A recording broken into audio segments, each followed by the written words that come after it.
Fictional Page presents Read Before Midnight, Season 1, Episode 4, General Obligatory System, aka GOBS, by W.H. Maxwell, read by the author. There was an alarm calling to him from deep within the unconsciousness, pulling him back to reality with a dulled yellow light, and then the pain came. His lungs burned and limbs flailed wildly, instinctively. Gas hissed in the darkness, and his back arced, and he attempted to vomit.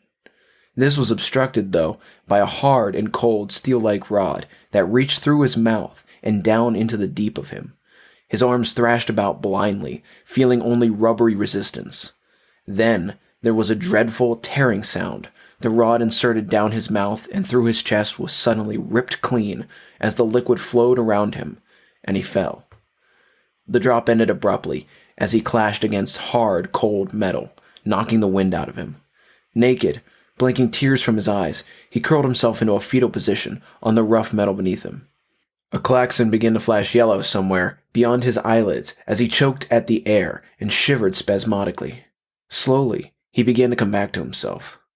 More, he was aware of his motions, of his arms, holding himself, of the wiggling of his toes. "Master Duncan, you appear to have fallen," a familiar voice said. Duncan tried to speak, but his throat was shattered glass and sand. This brought about another fit of coughing and dry heaving. Tears streamed from his face in such rivers he could not open them to blink, or to see beyond simple figures. "It appears you may have suffered mild poisoning," the melodic voice continued. "I recommend immediate medical evaluation at the medbay to assess any damage and treatment options."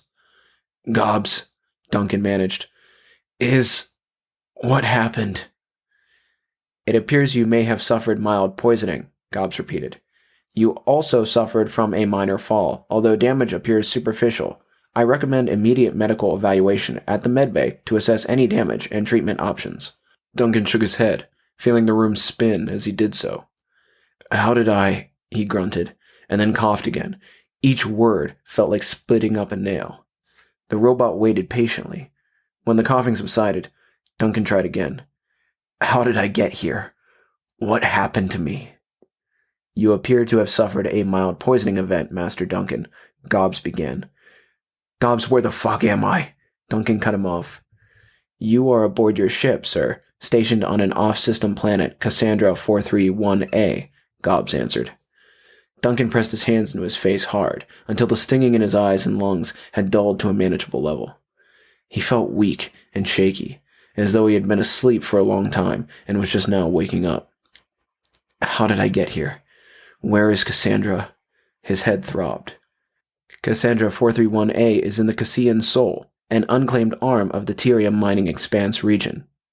"That makes no sense," Duncan said, now rubbing his eyes hard enough to see spots.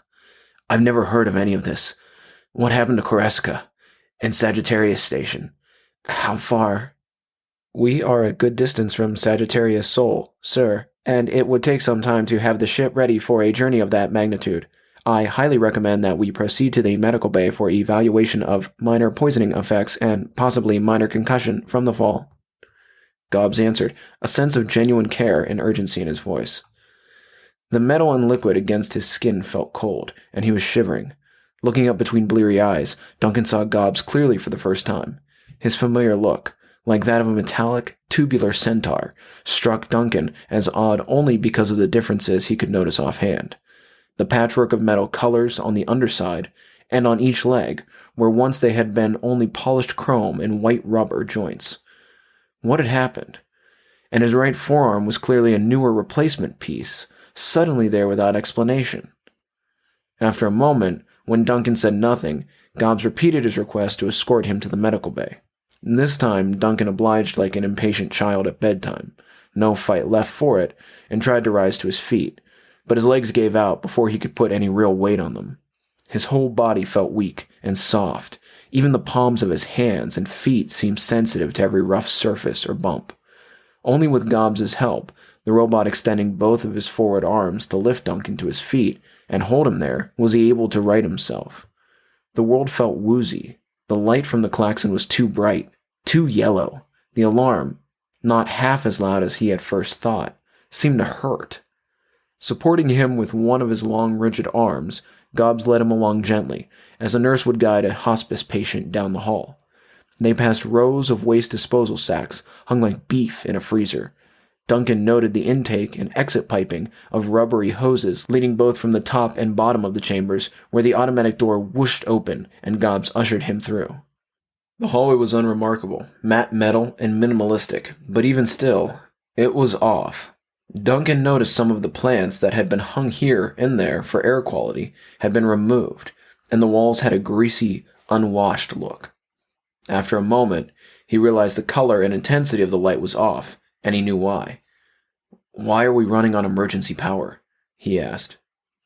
"You ordered it so after we landed to divert power from all non-necessary ship and medical functions," GOBS replied. Medical? Duncan's head pounded. What had happened? Why couldn't he remember? When he tried to remember, the pounding in his head got worse, throbbing now. He didn't remember landing the ship anywhere.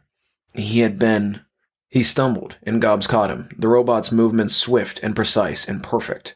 The long cylinder that was both his torso and face turned its singular black eye toward him. "It is not far, sir, but if you want, I can carry you," GOBS said. "It's fine," Duncan wheezed, trudging onward. They passed a door that Duncan did not recognize, but when he paused for a moment, GOBS' gentle but firm hand pressed him onward. "What's that room, GOBS?" "We should really keep moving, sir. I am afraid your injuries may be more severe than previously expected.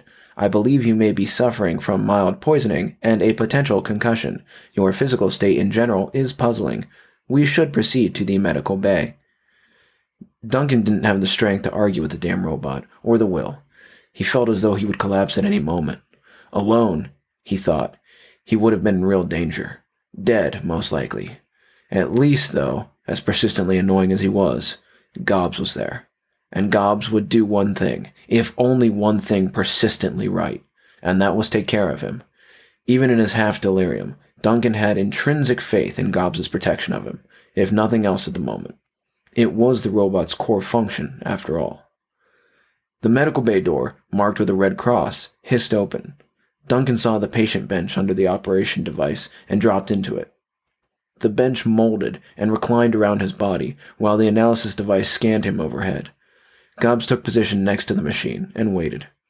After a moment, several metal arms, like thin and tiny snakes, descended upon him. Duncan did his best to hold still.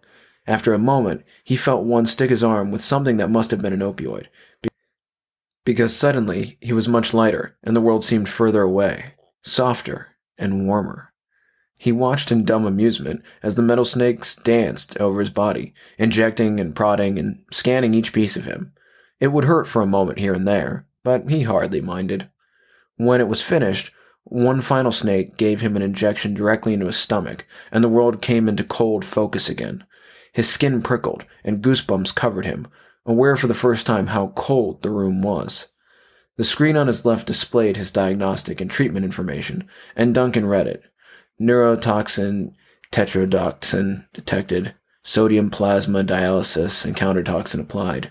Anemic, severe blood loss and plasma loss. Blood, marrow supplement given. Vitamin C plus booster administered. The rest was a various readout of the pain medications and general physical status, all normal and within expected ranges. Tetrodotoxin, anemia, Duncan said, now feeling more like a man with a cold and a bad hangover than on the brink of death. And vitamin C, well, standard practice with these models of med docs, he observed, smiling slightly at the absurdity of the vitamin at a time like this, and surprised to find a small piece of his humor returning. "Do you feel better, sir?" GOBS asked flatly. "Much, GOBS, thank you," Duncan said. When he attempted to sit up, however, the room swam for a moment, and he felt an unpleasant bump in his chest as his heart skipped a beat. The throbbing in his head came back too, though a distant beating compared to the gong blasts it had been before. "Your skin is pale, and your body temperature is slightly lower than normal. You should avoid physical exertion and rest," GOBS said. Duncan shook his head. "No, GOBS, I need to know what happened. Where am I? How did we get here?" GOBS uncharacteristically paused, his large black eye fixed upon him in a simple stare, like the considering watch of a cow out to pasture. We are on Cassandra 431A, sir, in your ship. You ordered the landing and encampment process here, sir. Should we run diagnostics on potential cranium injuries again, sir? No, damn it, Duncan snapped. There's nothing wrong with my head. Apologies, sir. I did not mean to aggravate you. However, we have been over this information before when... GOBS replied evenly. No, we have not, GOBS, Duncan said, his voice rising. I remember falling to the grating. I remember you being there and telling me that we were on Cassandra and that I had ordered this. But I can't remember that being so. And I can hardly think of a reason why I would do that and not remember why. He was breathing heavy, and sweat was working itself up despite the cold. Duncan's patience at this game finally waning. He could not recall a single time ever having so much frustration with GOBS. He was designed to avoid user frustration, a perfect servant companion.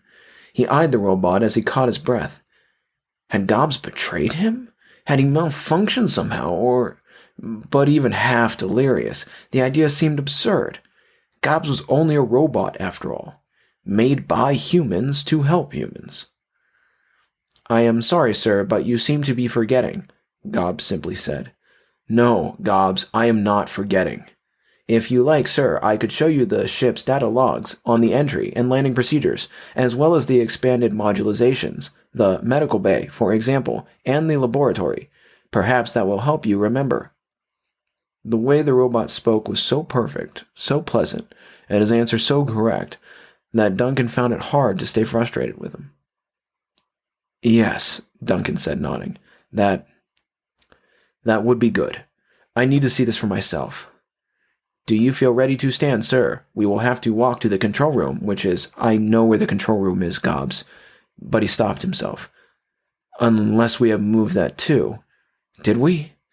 No, GOBS said. Moving the core controls and central reactor would have been impossible due to the construction of the vessel. Moreover, I can see no benefit that would have been provided had we... Duncan was already standing, though. Then, step by step, he moved to the cabinet in the corner and rifled out an old and starchy jumpsuit. GOBS helped him balance as he lifted each leg, then groaned with the strain of it as he bent and fitted it around his waist and arms. Once fully zipped inside, no longer naked, he felt more like a man than some lost animal. Then they were walking again, past the hiss of the automatic door, and into the hallway. This time Duncan moved with some assuredness, because he at least knew where they were going. The modularized addition to the ship, which included the medical wing, had a newer, cleaner feel to it than did his actual ship. The vessel was a classic CV-81 model Terran-based single-stream, ever reliable and affordable, but he was hardly her first owner in the century since she had been constructed. Still, the degrade on the ship, and even on the newer modules, was apparent.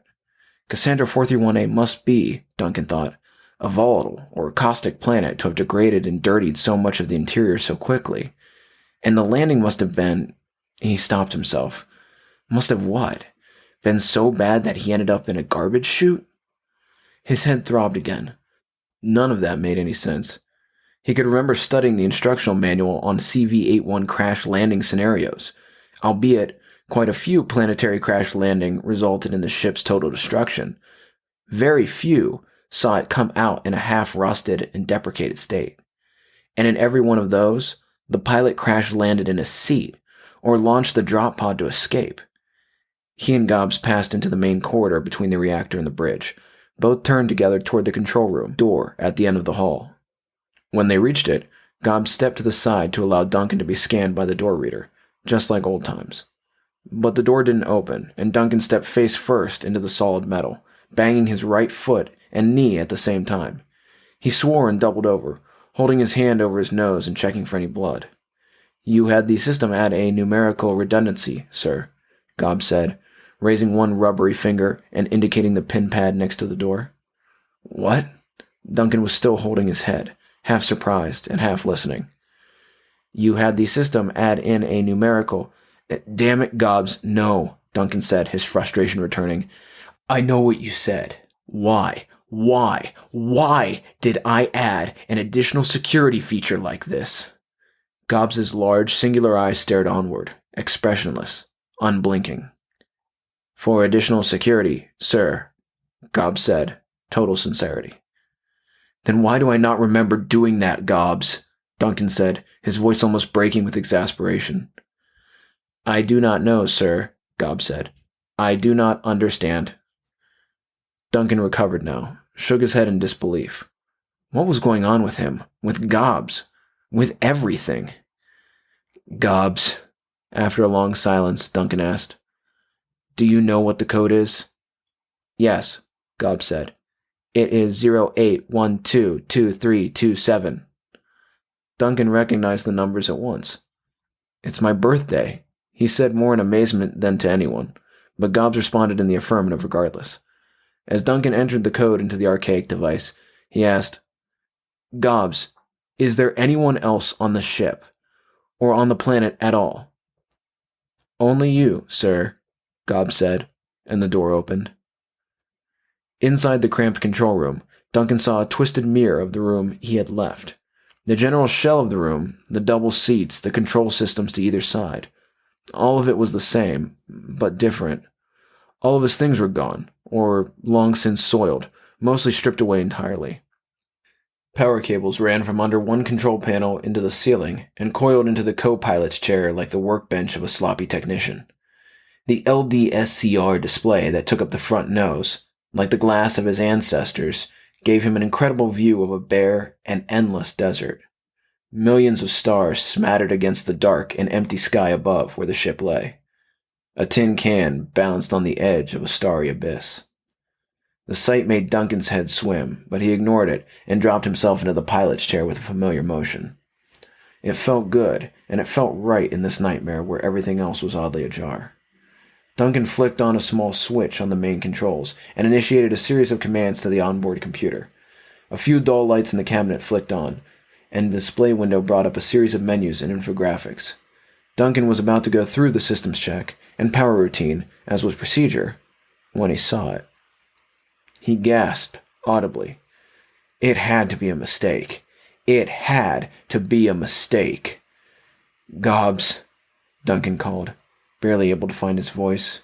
GOBS, GOBS. Yes, GOBS said comfortably.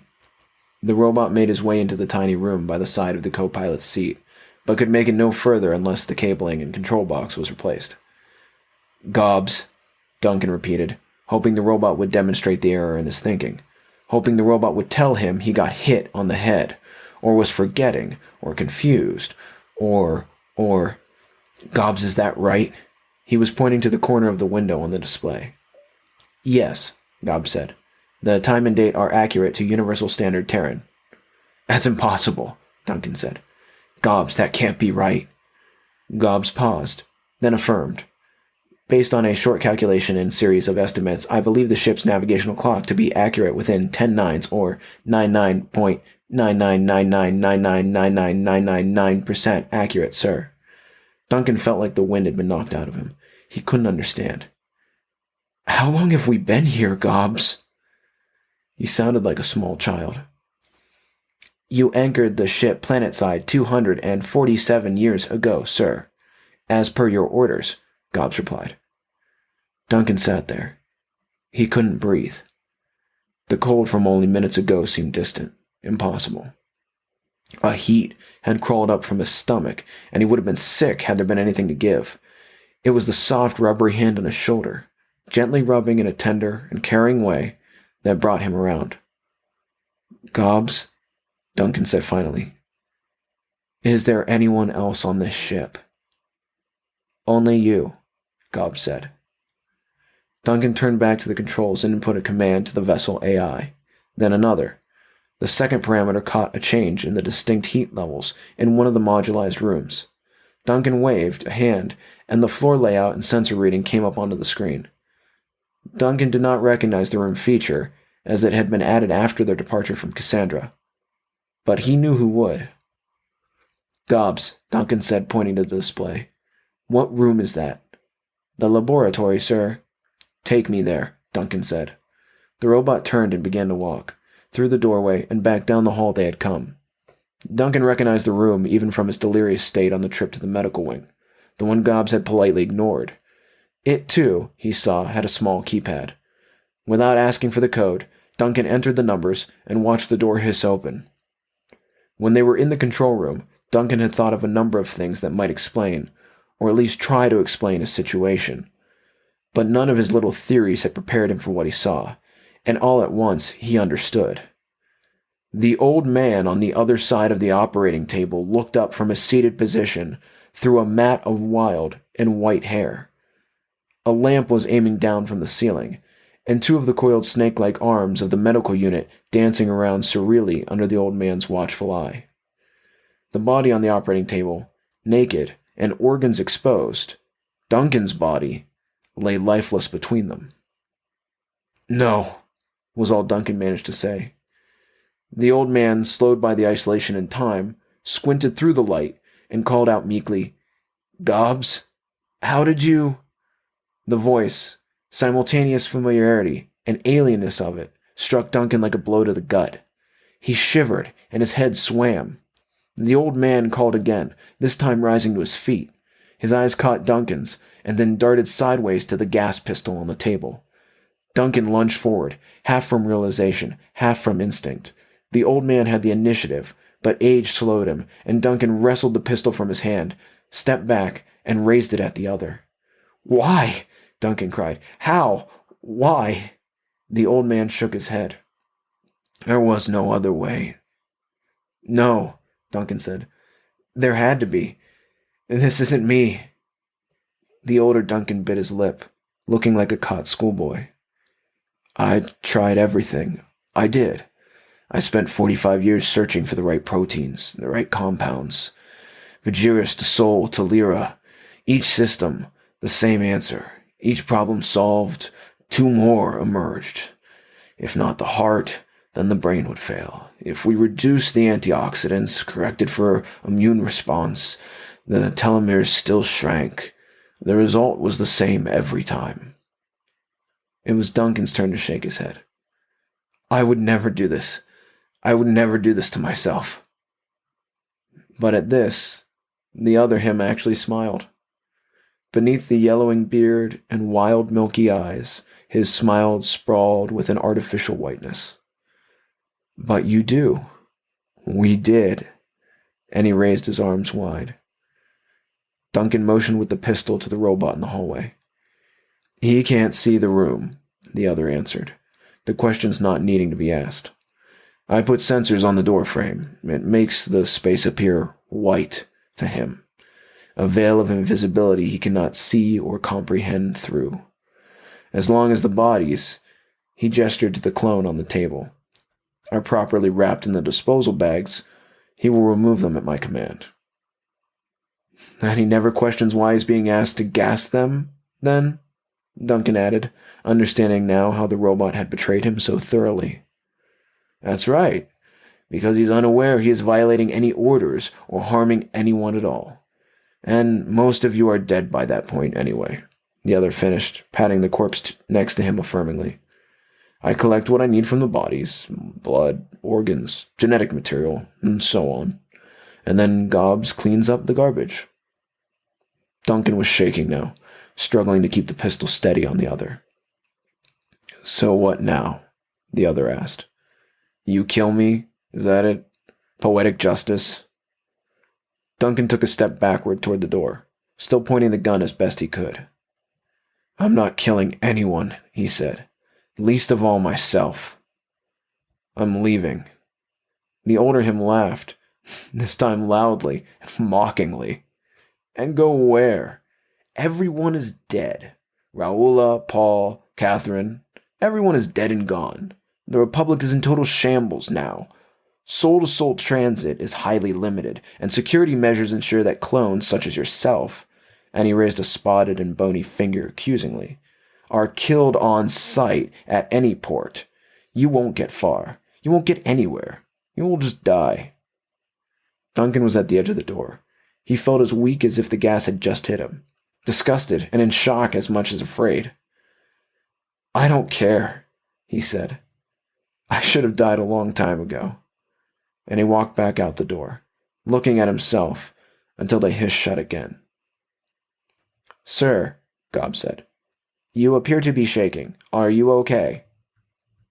Duncan whipped the control panel with the large metal canister that was the underside of the gas pistol. It burst into a dozen different pieces and made a low humming sound. "I'm okay, GOBS," Duncan said, taking the robot's arm. "Get me to the control room and get me ready to power up the ship. Detach the modules onto stand-alone power. We're taking off." 15 minutes later, Duncan had the main reactor back online and was powering up to full. GOBS had moved the wiring and reinstalled the port-side system to proper order and was now seated in the co-pilot position. "Systems are clear for takeoff and launch, sir. Once final reactor count is complete, we can begin launch sequence with minimal thrust against the absent atmospheric resistance from the planet," GOBS said. "Do you wish to proceed?" Duncan glanced to his left at the thermal reading from the laboratory unit. He could see the shape on the layout continue working at the bench he had left the other version of himself. He could recognize the red outline, entering in commands on the medical unit for extraction, or refinement, or organ transfer. With that, he looked back at his companion next to him, blue and silver in the starry light. One simple black eye, staring back, watchfully, trustingly.